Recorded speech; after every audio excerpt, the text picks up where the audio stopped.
पवित्रं चरितं यस्य पवित्रं जीवनं तथा पवित्रता स्वरूपिण्यै तस्यै देव्यै नमो नमः।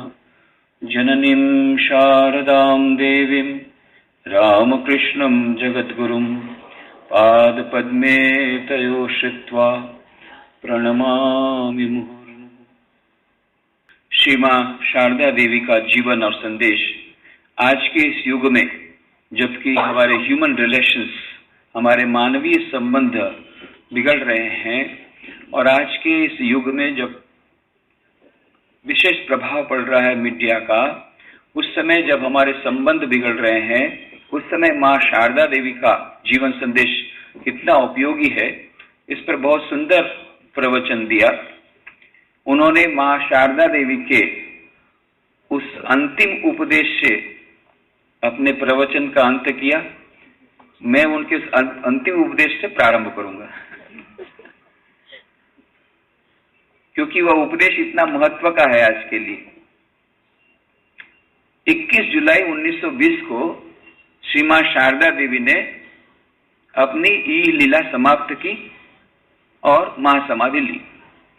उसके 2 दिन पहले की बात है। अन्नपूर्णा की मां दरवाजे पर खड़ी खड़ी रो रही थी। मां शारदा देवी अपनी शैया पर लेटी हुई थी, मृत्यु शैया पर। सबको मालूम था कि मां अब रहेगी नहीं। अन्नपूर्णा की मां रोते रोते कहती, मां तुम चली जाओगी, उसके बाद हमारा क्या होगा? मां ने कहा, बेटी चिंता मत करो, ठाकुर हैं, वे तुम लोग को देखेंगे। और फिर मां ने वह अंतिम उपदेश दिया जिसके बारे में अभी आप लोगों ने सुना। मां ने कहा, बेटी यदि शांति चाहती हो तो किसी का दोष मत देखना। यदि दोष देखना है तो अपना देखना। इस संसार में कोई पराया नहीं है, सब हमारे अपने हैं। सारा वेदांत का सार मां शारदा देवी ने इस एक उपदेश में दे दिया। आज के हमारे जीवन के लिए आज हम लोग सब शांति की खोज में हैं। अधिकांश हमारी मानसिक शांति का ह्रास क्यों होता है? परिवार में शांति नहीं है, देश में शांति नहीं, समाज में शांति नहीं। क्यों? एकमात्र कारण, एक दूसरे का दोष देखते हैं। जनरेशन गैप आ गई। पहले तो सास बहू के झगड़े होते थे, अब मां बेटी के झगड़े होते हैं। ये तो स्वाभाविक बात है।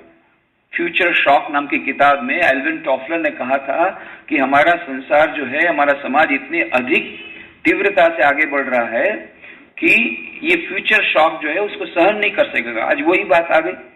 जनरेशन गैप बढ़ रही है। माता पिता बच्चों के बीच में एक खाई बन रही है। अभी आपने सुना ओल्ड एज होम, कितने प्रकार के ओल्ड एज होम खुल रहे हैं।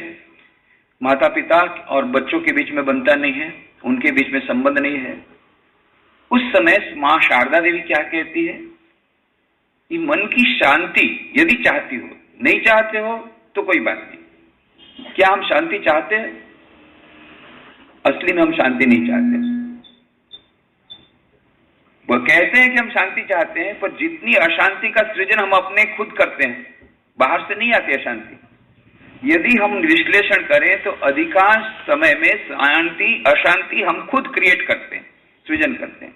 मां का एक उपदेश यदि हम समझ लें और उसको अपना लें तो सब अशांति गायब हो जाएगी, शांति आ जाएगी। मां क्या कहती? यदि शांति चाहते हो तो किसी का दोष मत देखना। पर दोष देखने में बहुत मजा आता है, बहुत आनंद आता है। तो मां फिर क्या कहती? अच्छा दोष देखना ही है तो अपना देखना।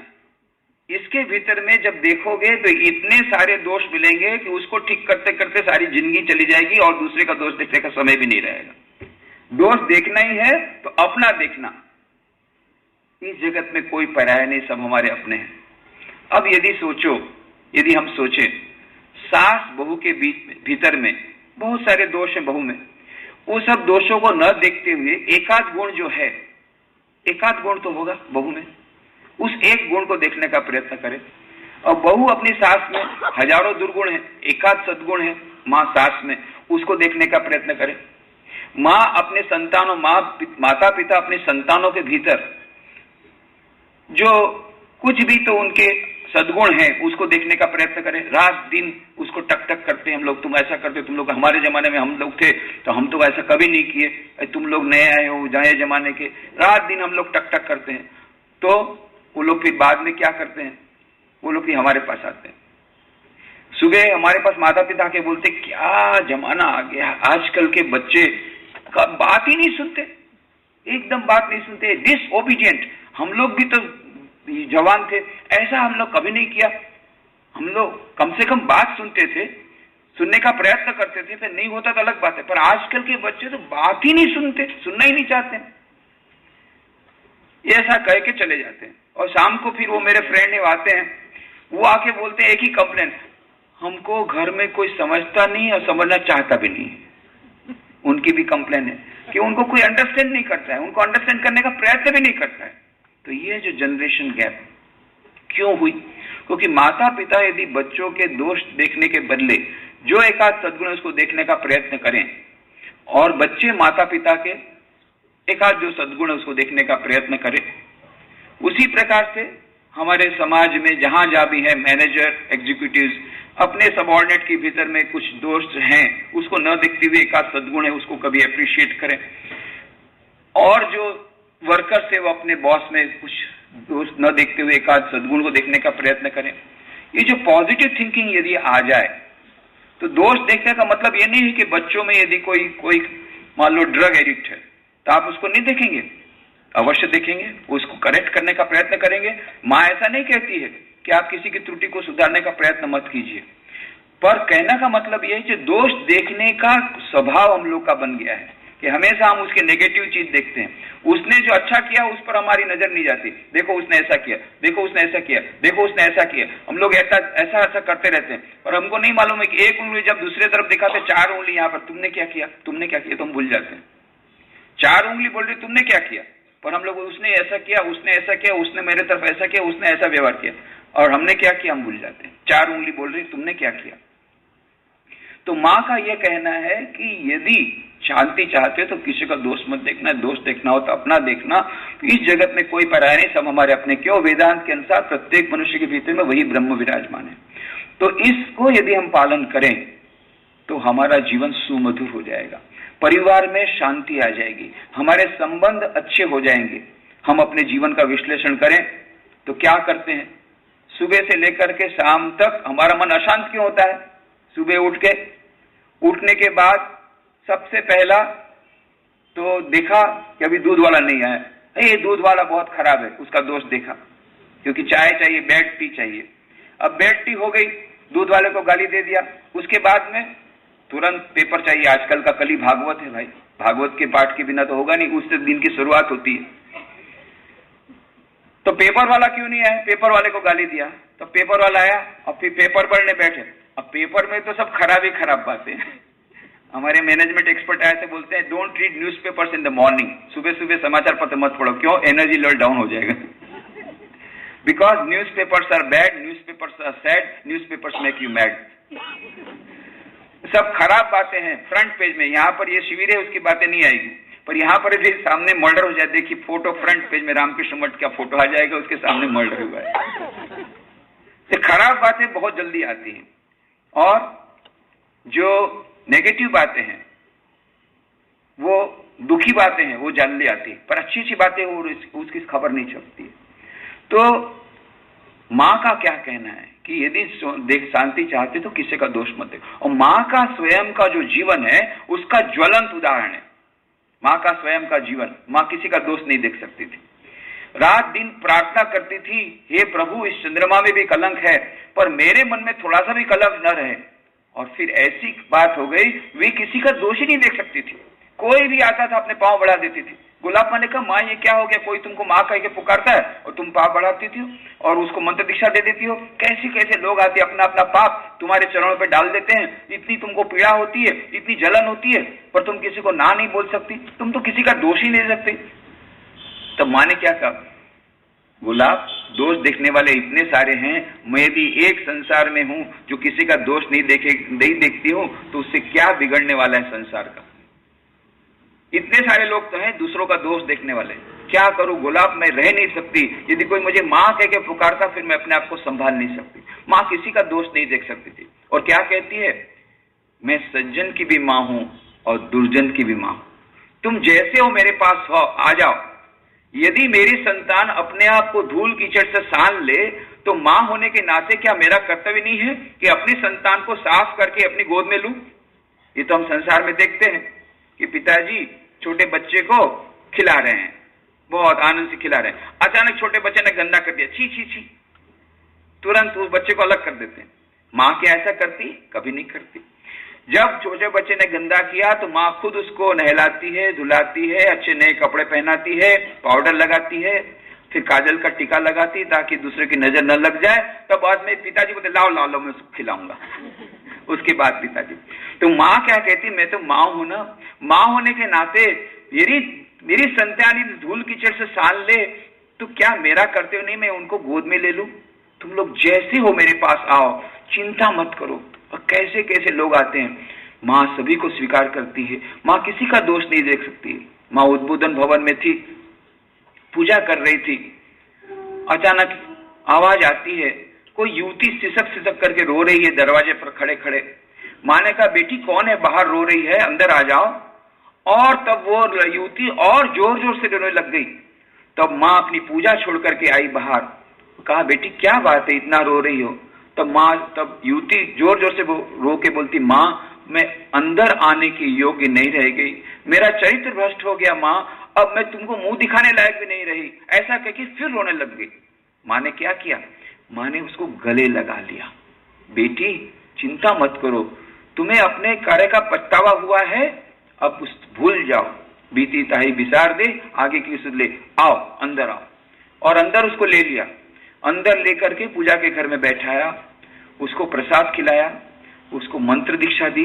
देख बेटी, माँ भगवान का नाम लेने से हजारों करोड़ों जन्मों के पाप सब भस्म हो जाते हैं, माँ का नाम, भगवान का नाम ले ले, सब ठीक हो जाएगा। इतना प्यार दिया उस युवती को, माँ किसी का दोष नहीं देखती है। जयराम बाटी में थी, पता लगा है कि वो चरित्र भ्रष्ट हो गया है। फिर सब लोगों ने कहा माँ देखो देखो ऐसा इतना ऐसा खराब काम किया। माँ कहती अरे रे रे बहुत खराब काम किया। फिर सब लोगों ने कहा माँ अब उसको मठ में कभी मत आने देना, यहाँ पर आश्रम, यहाँ तुम्हारे पास मत आने देना। तो माँ ने क्या कहा, बेटा वो तो आप मेरा बेटा है, कोई माँ अपने लड़के को ऐसा कह सकती कि तू मुझे मिलने मत आना, ये मुझसे नहीं होगा। और सचमुच में वो युवक आता रहा माँ के पास, माँ ने उसे उतना ही प्यार दिया, उसे समझाया कि कार्य ठीक नहीं किया उचित, और फिर युवक का चरित्र फिर से अच्छा हो गया। पर माँ ने कभी भी किसी को वापस नहीं लौटाया। अभी अभी आपने सुना अमजद मुसलमान डाकू, वह मुसलमान डाकू भी माँ का भक्त बन गया। कैसे बन गया? तो पहले तो माँ ने उसको इतना प्यार दिया कि वो माँ का भक्त बन गया। मुसलमान था, डाकू था फिर भी। और माँ ने अपने मकान की मरम्मत के लिए अमजद को लगाया। सभी लोगों ने विरोध किया, माँ मुसलमान है और वो भी डाकू है, उसको तुम काम दे रही हो। तो माँ ने क्या कहा, बेटा ये लोग तो रेशम का धंधा करते थे, ब्रिटिश सरकार ने आकर के उनका धंधा छीन लिया, अब सबको तो अपने खाने को पेट चाहिए, पेट में अन्न चाहिए, तो अब वो लोग क्या करेंगे, डाका डाल करके खाते हैं। तो बेटा उनको यदि हम लोग धंधा देंगे तब तो वो डाकाती बंद कर देंगे, डकैती बंद कर देंगे, तो इसलिए मैं तो उनको काम दूंगी। माँ ने उसी को रखा काम में। अब मरम्मत चल रही है मकान की, अमजद ऊपर चढ़ा हुआ है। सबने कहा अमजद नीचे आओ, खाने का समय आ गया। अमजद बोलता मैं अभी आता हूं, अभी आता हूं। 2-3 बार कहा। फिर भक्तों ने कहा अमजद नीचे आओ, तुम्हारे बिना माँ बिना खाए बैठी है तब से। हाँ, माँ बिना खाए बैठी है। और तुरंत अमजद नीचे आ गया, आ करके कहा माँ तुम पहले खा लेती, मैं बाद में खा लेता, तो मेरे लिए तुमको राह देखने की क्या आवश्यकता थी। माँ ने आंख में आंसू भरते कहा बेटा कोई माँ अपनी संतान को बिना खिलाए मुंह में कुछ डाल सकती है? अमजद भी रोने लगे, अरे ये कैसी माँ है, मेरी अपनी माँ मुझसे घृणा करती कि ये तो जेल में जाके आया हुआ है, वो मुझे इतना प्यार नहीं करती है। ये माँ शारदा देवी से मेरा कोई संबंध नहीं, अभी नया नया संबंध बना है। बोलती है मेरी संतान को बिना खिलाए मैं खा नहीं सकती। और फिर तुरंत अमजद खाने बैठ जाता है और नलिनी दीदी उसको परोसती है। पर नलिनी, ये सब तो उच्च ब्राह्मण परिवार के, उस समय के जमाने में नात जात का बड़ा भेदभाव आज भी है, तो उस समय तो बहुत अधिक था बंगाल के गांव में। तो नलिनी दूर दूर से फेंक करके परोस रही है क्योंकि वो मुसलमान है। मां ने कहा इस प्रकार से परोसने से क्या किसी का पेट भरता है? तुझे परोसना नहीं आता? ठीक है, मैं परोस देती हूँ। मां खुद परोसती है उस अमजद को, डाकू को, अपने हाथ से परोसती, बेटा ये खा ले, बेटा ये खा ले, प्रेम से परोसती है। और जब खाना हो गया, समाप्त हो गया, खूब प्रेम से तृप्त करके उसको खिलाया। जब समाप्त हो गया तो अमजद उस पत्थर को उठाने लगा। बेटा पत्थर को मत उठा, उसको उठाने के लिए दूसरे लोग हैं, तू जा, हाथ धोने के लिए जा। और दूसरा कौन है? मां स्वयं। उस समय के जमाने में आप कल्पना नहीं कर सकते हैं कि मुसलमान की खाई हुई या निम्न वर्ण की खाई हुई जूठी पत्तल को कोई ब्राह्मण, वो भी विधवा, यदि उठा ले तो उस समय ऐसा तहलका मच जाता था जैसा अभी पाकिस्तान के आतंकवादी यहां पर आकर करेंगे तो भी नहीं होगा, ऐसा तहलका मचता था गांव में। और उस समय जब अमजद गया तो मां ने उसकी जूठी पत्तल उठा ली और नलिनी जोर से चिल्ला कर कहती, बुआ तेरी जात चली गई, तेरी जात चली गई, बुआ तेरी जात चली गई, जोर से चिल्लाने लग गई। मां ने कहा चुप रहे, अपने बच्चे की जूठी पत्तल उठाने से किसी मां की जात जाती है क्या? और फिर मां ने कहा जिस प्रकार से शरत मेरा लड़का है, अमजद भी मेरा लड़का है, मेरा पुत्र है। जिस प्रकार से शरत मेरा पुत्र है, अमजद भी मेरा पुत्र है। शरत माने शरत महाराज, स्वामी शारदानंद जी, रामकृष्ण के साक्षात शिष्य, स्वामी विवेकानंद के गुरु भाई, जिन्होंने रामकृष्ण लीला प्रसंग पुस्तक लिखी, मां शारदा देवी के भारवाहक, जिसको मां इतना प्यार करती थी। और स्वामी शारदानंद जी ने मां के लिए उद्बोधन भवन बनाया, उसी के लिए लीला प्रसंग पुस्तक लिखी। कहां वो स्वामी शारदानंद जी इतने महान व्यक्ति, और कहां वो अमजद मुसलमान डाकू। पर मां की ममता के सामने एक मां किसी का दोष नहीं देख सकती थी। मां कहती थी सब मेरे अपने हैं। इसीलिए वहां पर बेलूर मठ में एक बार एक सन्यासी ने, अमेरिका से एक स्वामी जी आए थे, उनको पूछा कि वहां पर रामकृष्ण, शारदा देवी, स्वामी विवेकानंद, तीनों में सबसे अधिक किसको मानते हैं? स्वामी विवेकानंद को मानते होंगे, वही ज्यादा फेवरेट होंगे। क्यों? शिकागो धर्मसभा में इतना भाषण दिया। तो स्वामी जी ने हंसते हुए कहा नहीं नहीं नहीं, ऐसी बात नहीं है। वहां पर मां शारदा देवी भक्तों में ज्यादा फेवरेट है। क्यों? बोले देखो हमारे अमेरिका में परमिसिव सोसाइटी है। परमिसिव सोसाइटी मतलब उच्छृंखल सोसाइटी, उच्छृंखल समाज है। वहां सब लोग बहुत इधर उधर का धंधा करते थे, आज तो यहां भी होता है, पर बहुत इधर उधर का धंधा करते हैं, इमोरल एक्ट करते हैं, अनैतिक कार्य करते हैं। फिर उनके मन में बहुत डर आता है, हाय हाय क्या होगा, हमने इतने पाप किए हैं, परंतु हमारा तो कोई देखने वाला नहीं। पर जब मां शारदा का जीवन पढ़ते हैं, मां कहती है मैं सज्जन की भी मां हूं और दुर्जन की भी मां हूं, तुम जैसे हो मेरे पास चले आओ, वह बहुत शांति मिलती है, चलो जैसे हो चले जाओ। इतने सारे काम किए और मां हमें स्वीकार करेगी, इसलिए वहां मां ज्यादा फेवरेट है। और एक भक्त कहते थे कि तीनों में सबसे अधिक तुमको कौन पसंद है? बोले मुझे मां पसंद है। क्यों? बोले रामकृष्ण देव के पास जाते हैं, ऐसा लगता है तुरंत बोलेंगे साधना करो साधना करो साधना करो, ये मनुष्य जन्म मिला है ईश्वर प्राप्ति के लिए, साधना करो साधना करो, बहुत डर लगता है। फिर स्वामी जी के पास जाते हैं, काम करो काम करो काम करो, गरीबों के लिए काम करो, इसके लिए काम करो, काम करते करते मर जाओ, तो बहुत डर लगता है। फिर माँ के पास जाते हैं, माँ क्या कहते हैं? बेटा खा ले।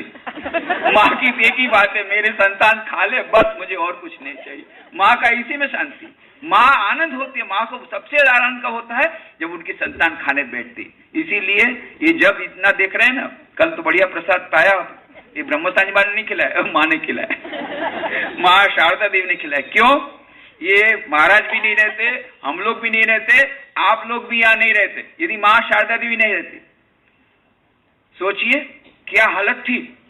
वरानगर मठ 11 रुपए महीना किराए में लिया गया। 11 रुपए महीने किराए में इसलिए मिला कि भूता मकान था, भूत का मकान था, उसमें भूत लोग रहते थे, इसलिए 11 रुपए में सस्ते में मकान मिला। जब श्री रामकृष्ण की महासमाधि हो गई तो काशीपुर उद्यान पार्टी का 80 रुपया महीना किराया कौन देगा? सब भक्तों ने कहा तुम लोग जाओ, युवकों को बोला तुम लोग जाओ, अपने अपने घर चले जाओ। स्वामी विवेकानंद ने कहा नहीं, गुरुदेव ने कहा था तुम लोग संन्यास लेकर के रहना एक साथ, तो हम लोग एक साथ रहेंगे, संघ निर्माण करेंगे। पर कहा क्या करेंगे? काशीपुर का उद्यान बगीचा का, बोले कोई हम किराया नहीं देंगे। अब क्या होगा? तब ढूंढ ढूंढ के 11 रुपए किराया कौन देगा? तो शशि महाराज स्वामी रामकृष्णानंद जी मैथमेटिक्स बहुत अच्छा जानते थे, वो पढ़ा करके वो किराया पटाते थे, और खाने के लिए भिक्षा मांग करके कुछ चावल लाते थे, वो मोटा चावल उसको पकाते थे। अब केवल भात मुंह में कैसे जाएगा?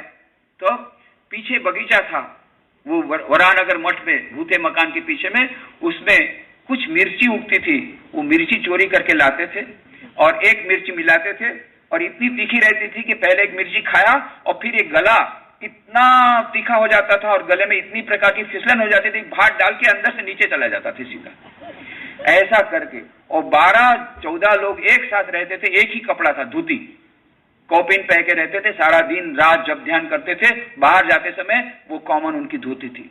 ऐसी खराब अवस्था थी वरानगर मठ की। उस समय मां शारदा देवी 13 मार्च 1890 को श्री रामकृष्ण की महासमाधि के बाद गई, वहां पर गया पिंडदान देने, क्योंकि श्री रामकृष्ण नहीं गए थे। उन्होंने कहा था कि यदि मैं जाऊंगा तो मेरा शरीर नहीं रहेगा। मां शारदा देवी गई, उनके मन में बड़ी अशांति थी। श्री रामकृष्ण के जाने के बाद तीर्थ यात्रा कर रही थी, गई वहां पर गया धाम में, फिर वहां से बोध गया गई। बोध गया में जाकर देखा, उन्होंने एक मठ देखा।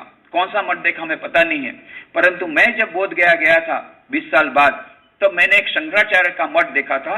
मुझे लगता है उसी मठ में मां गई होगी। क्यों? हम लोग को वहां ठहराया गया, इतने बड़े बड़े कमरे, और हमारे जितने बड़े कमरे, जितने तो बड़े बड़े उनके पलंग, और इतने मोटे मोटे गद्दे, ये सब देखा। अब पुराने हो गए हैं, पुराना टूटा फूटा था, पर ये पुराने सब गद्दे, पुराने सब दिए। और फिर हमको वहां पर भोजन के लिए बैठाया गया, इतनी बड़ी बड़ी थाली, इतना बड़ा लोटा। तो मैंने सोचा कि लोटे में पानी होगा, तो ब्रह्मार्पण करने के लिए लोटे में से पानी निकाला तो घी निकला, घी भर के लोटा, और सब बाकी जितने उनके साधु लोग थे सब लोटा भर भर के घी पीते थे। तो उस समय के, ये तो अभी की बात है, तो उस समय कैसा रहा होगा? तो मां शारदा ने शायद वो शंकराचार्य मठ देखा होगा ना, कौन सा मठ देखा पता नहीं, पर वहां का वो जो रूप देख करके मां के मन में बड़ा दुख हुआ। देखो मेरी संतान बेचारी कैसे रह रही है, मेरी संतान माने रामकृष्ण के जितने शिष्य, ये सब मां अपनी संतान समझती थी। ये लोग कैसे रह रहे हैं, ये लोग के पास खाने को नहीं है, दर दर घटक घूमते हैं। अधिकांश लोग तो बाहर भिक्षा लेते थे, माधुकरी के लिए जाते थे, तीर्थ यात्रा में चले गए थे। शशि महाराज और 3-4 लोग बरानगर मठ में रहते थे, वो भी उनको खाने को नहीं मिलता था। उस समय मां शारदा देवी ने कहती खुद, मैंने रो रो के प्रार्थना की ठाकुर को कि ठाकुर देखो यहाँ पर इतने ये साधु लोग कितने अच्छे से रह रहे हैं, और मेरी संतान को कितना दुख है, किस प्रकार से उनको। तो मेरी एक प्रार्थना है ठाकुर, जो भी व्यक्ति तुम्हारा नाम लेकर के संन्यास लेगा, संसार का त्याग करेगा, उसे खाने पीने की कोई तकलीफ न हो, इस प्रकार का आशीर्वाद देना। और मां की उस प्रार्थना के कारण अभी ऐसा हुआ है, आज तक वो चल रहा है कि जो भी रामकृष्ण का नाम लेकर के निकलते हैं उनको कभी खाने पीने की तकलीफ नहीं होती। वो तो आपको मालूम है, मठ में आप आते हैं, हम लोग कितना अच्छा खाते हैं, ये सब मां की कृपा से। ठाकुर रहते तो बोलते हैं रात का खाना बंद करो। हाँ, उन्होंने बोल दिया था। प्रेमानंद बाबूराम महाराज को पूछा कितनी रोटी खाई, बोले 6 रोटी खाई। अरे तेरे को 4 रोटी खाने की थी। रखा कितनी खाई? 8 खाई। तुझे 6 खाने की बात थी, क्यों 8 खाई? अच्छा तुमने कितनी खाई? 4 खाई। तुम्हारे 2 खाने की बात थी, क्या हो रहा है ये सब? बोले क्या करें, माँ ने दिया तो हमने खा लिया। बुलाओ शारदा देवी। माँ को लाया गया, माँ के साथ हियरिंग हुई, बाद में जिरा किया गया। क्यों जी इतनी सारी रोटियां क्यों खिला दी? अब इतना ये खाएंगे तो रात को ये लोग जब ध्यान करेंगे, खाने आए ना यहाँ साधन करने के लिए आए, फिर वो लोग रात को साधन भजन नहीं करेंगे तो उनकी साधना ठीक नहीं होगी, तो उसका उत्तरदायी कौन होगा? देखिए मां हमेशा रामकृष्ण की हमेशा अनुगामी थी, परंतु कोई एक बात ऐसी थी जिसमें मां किसी की दादागिरी सहन नहीं करती थी, उसमें किसी की बात नहीं, रामकृष्ण की नहीं। मां ने कहा देखो खाने पीने की बात में तुम कुछ मत बोलना, मैं मां हूं, क्या मैं अपनी संतानों को पेट भर खिला नहीं सकती? ये मुझसे नहीं होगा, मैं मां हूं, मैं अपनी संतान को पेट भर के खिलाऊंगी, उसमें तुम कुछ नहीं बोल सकते। फिर रामकृष्ण ने कहा फिर इनकी साधना ठीक से नहीं होगी, उसका उत्तरदायित्व कौन लेगा?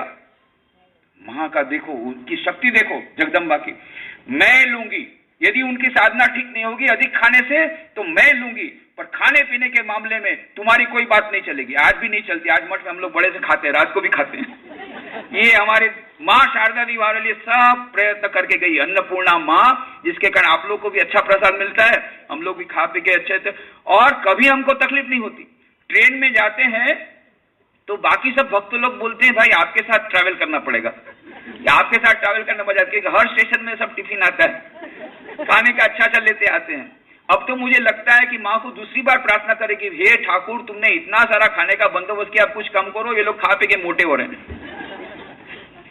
पर ये माँ की प्रार्थना के कारण ये सब खाने पीने की इतनी सुंदर व्यवस्था, माँ शारदा जी की प्रार्थना। माँ ने कहा था ठाकुर तुम आए, कुछ दिन लीला की और फिर चले गए, तो क्या सब समाप्त हो गया? तो फिर इतना कष्ट सहन करने से क्या लाभ था? क्यों इतना कष्ट सहन किया? मेरी ऐसी इच्छा है कि तुम्हारी जो संतानें दर दर भटक रही है, ये लोग एक साथ मिलकर के मठ में रहेंगे, उनके कुछ खाने पीने की सुंदर व्यवस्था होगी, वे लोग एक साथ मिलजुल करके साधन भजन करेंगे, और जो लोग संसार में रहते हैं, गृहस्थ आश्रम में रहते हैं, कितनी सारी समस्याएं उन लोगों के मन में रहती है, वे लोग आश्रम में आएंगे, अपने मन का समस्या बोलेंगे, मन में उनको शांति मिलेगी यहाँ पर आकर के, और इस प्रकार से उनको भी मन में शांति मिलेगी। ये सन्यासी लोग एक साथ मिलकर के तुम्हारा नाम लेंगे, तब तो तुम्हारा आना सार्थक हुआ ठाकुर, ऐसा कुछ कर दो। उनकी प्रार्थना के कारण बाद में माँ ने कहा कि ऐसी प्रार्थना की, और उसके थोड़े दिन बाद ही नरेन ने आके कहा माँ मैंने 108 बिल्वपत्र दी ठाकुर को, ताकि इसके लिए जमीन मिल जाए मठ के लिए। और बाद में स्वामी विवेकानंद वापस लौटे वहां अमेरिका से, 1898 में उन्होंने बेलू मठ की जमीन खरीदी। जमीन खरीदने के बाद भी समस्या वहां समाधान नहीं होती है। उसके बाद में 1899 में बहुत बड़ा प्लेग आया, स्वामी विवेकानंद के स्वास्थ्य बहुत खराब था, तो वे थे दार्जिलिंग में। दार्जिलिंग में जब उन्होंने सुना तो वे आए, सिस्टर निवेदिता ने सब रिलीफ शुरू कर दिया, सब लोग भाग रहे थे कलकत्ता से, उन्होंने तुरंत ऐलान कर दिया रामकृष्ण मिशन राहत कार्य करेगा, सब कुछ व्यवस्था करेगा, आप लोग जाइए मत। तब उनके गुरु भाइयों ने कहा अरे आपने तो ऐलान कर दिया, पर हमारे पास फंड नहीं है, पैसा नहीं, हम कैसे राहत कार्य करेंगे?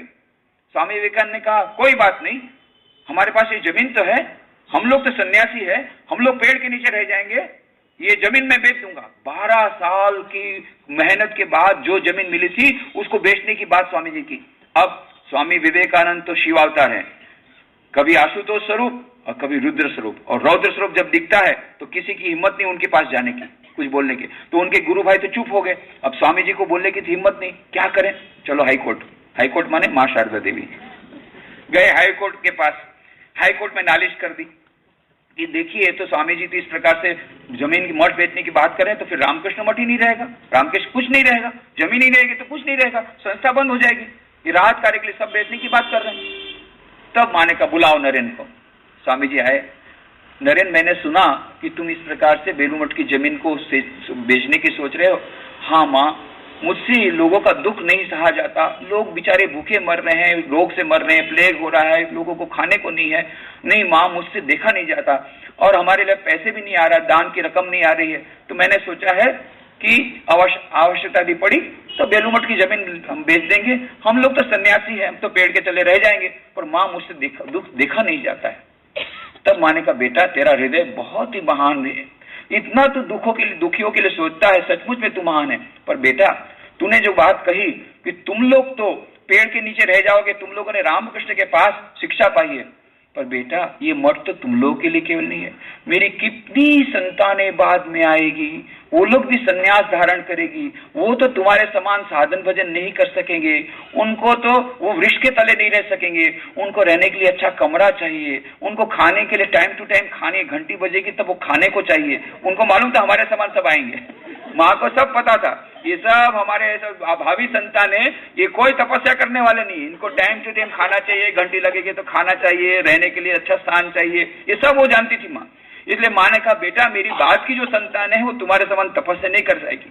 और फिर मैंने कहा कि देखो तुम तो अभी एक रिलीफ वर्क की बात कर रहे हो, इसके बाद तो कितने सारे राहत कार्य होंगे, यदि संस्था बनी रहेगी, और सचमुच में हजारों रिलीफ वर्क हुए, करोड़ों करोड़ रुपए का रिलीफ वर्क हुआ है ये 100 साल में। माँ की कैसी दूरदृष्टि थी, माँ ने बचा दिया। और फिर माँ की जो माँ रामकृष्ण कहते थे ना, वो साक्षात सरस्वती ज्ञान देने आई है, पर कैसा ज्ञान देने आई देखिए उसका उदाहरण। और माँ शारदा देवी ने फिर स्वामी जी को पूछा, अच्छा बेटा ये जमीन क्या तेरी है? बोले ना माँ, मैंने तो उसको ट्रस्ट के नाम से मैंने देवोत्तर डीड करके ट्रस्ट को सौंप दिया है। तो क्या बेटा तूने बाकी ट्रस्टियों को पूछा? बिना ट्रस्टियों को पूछे तू क्या जमीन बेच सकता है? ना माँ, ये तो मैं नहीं कर सकता। तो क्या ने दूसरे ट्रस्टियों को पूछा है जमीन बेचने के लिए? ना माँ, मैंने तो नहीं पूछा। तो माँ ने कहा मैंने, वो सब ट्रस्टी मेरे को आके अभी मिल गए, उनकी किसी की इच्छा नहीं है जमीन बेचने की। तब स्वामी जी को हार स्वीकार करनी पड़ेगी। और फिर भगवान की इच्छा से बहुत सारा दान आया और रिलीफ वर्क चला, परंतु माँ ने बचाया। आज माँ नहीं रहती, हम लोग नहीं रहते, ये मठ नहीं रहता, रामकृष्ण मठ, बेलूर मठ भी नहीं रहता, नागपुर मठ भी नहीं रहता, कोई मठ नहीं रहता, न तो प्रसाद की व्यवस्था रहती और न कुछ रहता। ये सब माँ को आभारी है। इसीलिए हम माँ के प्रति, माँ के चरणों में प्रणाम करते। माँ तुम तो हमारी सच में, माँ ने कहा था ना, मैं तुम्हारी सचमुच भी माँ हूं। उसको माँ को पूछा गया, माँ तुम सबकी माँ? हाँ सबकी माँ हूं। तो कैसी माँ हूं? तो माँ क्या कहती, मैं केवल गुरु पत्नी नहीं, कहने की माँ नहीं, सौतेली माँ नहीं, मैं तुम्हारी सच्ची माँ हूं। हमें तुम्हारा सत्य कार्य माँ, सत्य कार्य माँ, मैं तुम्हारी सचमुच की माँ हूं। और सचमुच की माँ हमारे पास से क्या प्रत्यक्षा रखती है? कुछ नहीं। कहती है जब भी तुम विपत्ति में हो, जब तुमको दुख हो, एक बात याद रखना, तुम्हारी एक माँ है। कितनी अच्छी बात! बस हमारे लिए कितना बड़ा संबल है, हमारी एक माँ है जो हमको देखने के लिए है। फिर हमें क्या है? माँ आचे ना अमियाची भावना किया छे हमार, कितना बढ़िया गीत है। माँ है और हम है, फिर हमको डर किस बात का है? माँ शारदा देवी का जीवन हम पढ़ें। मैं आप लोगों से अनुरोध करूंगा, माँ का जीवन बार बार पढ़िए, सब कुछ, सब समस्या का समाधान हो जाएगा।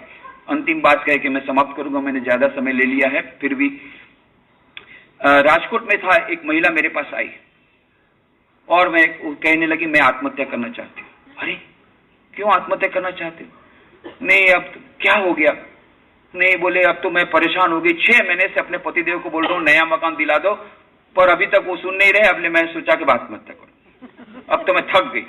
तो अब खुद का मकान नहीं है? हाँ है, वो छोटा है, हमको बड़ा मकान चाहिए। देखिए ना, मैं रोटरी क्लब की मेंबर हूँ, आप रोटरी क्लब में आए थे उस दिन उपदेश देने के लिए, आप उस दिन आपने लेक्चर इतना अच्छा दिया, तो आप तो जानते हैं रोटरी क्लब में कितने लोग आते बड़े बड़े, और उनके सामने मैं क्या मुंह दिखाऊं? मेरा मकान इतना छोटा सा मकान और लोग के कितने बड़े मकान। और मैं तो पति देवता ना बोलते हैं, ना नहीं बोलते, कहते अभी मंदी है धंधे में, थोड़ा सा जब ठीक हो जाएगा तो तुमको अवश्य बड़ा मकान बना दूंगा।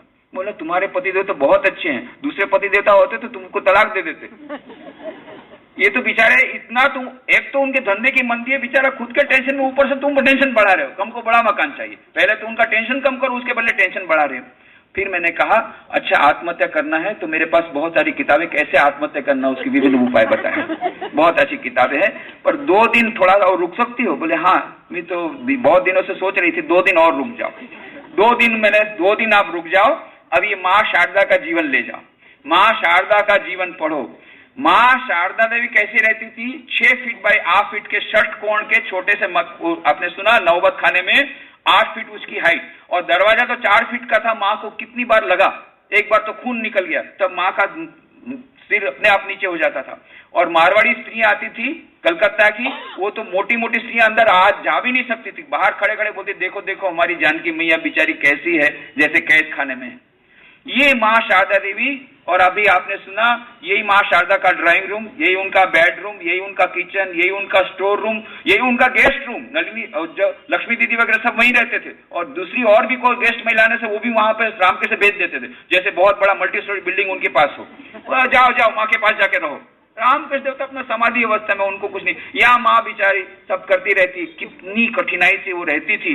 मैंने कहा देखो माँ ऐसे में रहती तो कहती थी जब मैं नौबत खाने में थी तो इतना आनंद रहता था, इतनी मन में शांति थी, इतना आनंद था, मानो आनंद का एक कुंभ मेरे हृदय में किसी ने प्रस्थापित किया हो गया। और तुमको इतना मकान खुद का है और तुम्हारे मन में शांति नहीं है। पहले किताब पढ़ो, माँ का जीवन पढ़ो, माँ के जीवन में हमको ही मिलेगा। महाभारत होता रहता है इतने झगड़े के बीच में, जैसा उस दिन मैंने कहा कि कल मैंने कहा था इतना इतना शोरगुल होता है, पर माँ उसी के बीच में आनंद से रहती है। माँ का जीवन और संदेश आज के लिए अत्यंत महत्वपूर्ण है। यदि माँ का जीवन पालन करें और माँ की बात याद रखें, याद रखना तुम्हारी एक माँ है। माँ के चरणों में यही प्रार्थना, माँ तुम्हारे तो यही अपेक्षा है कि हम तुमको केवल याद रखें, हम माँ माँ कहते रहें, पर मामा कहना भी माँ ही तो सिखाती है बच्चे को, माँ तुम ही हमको मामा कहना सिखा दो ताकि हम तुमको भूल न जाएं। माँ के चरणों में आप सबके लिए मंगल के लिए, हम सबके लिए मंगल की प्रार्थना करते हुए और आप सबके भीतर विद्यमान दिव्य चेतनाओं को प्रणाम करते हुए मैं अपनी वाणी को विराम देता हूं।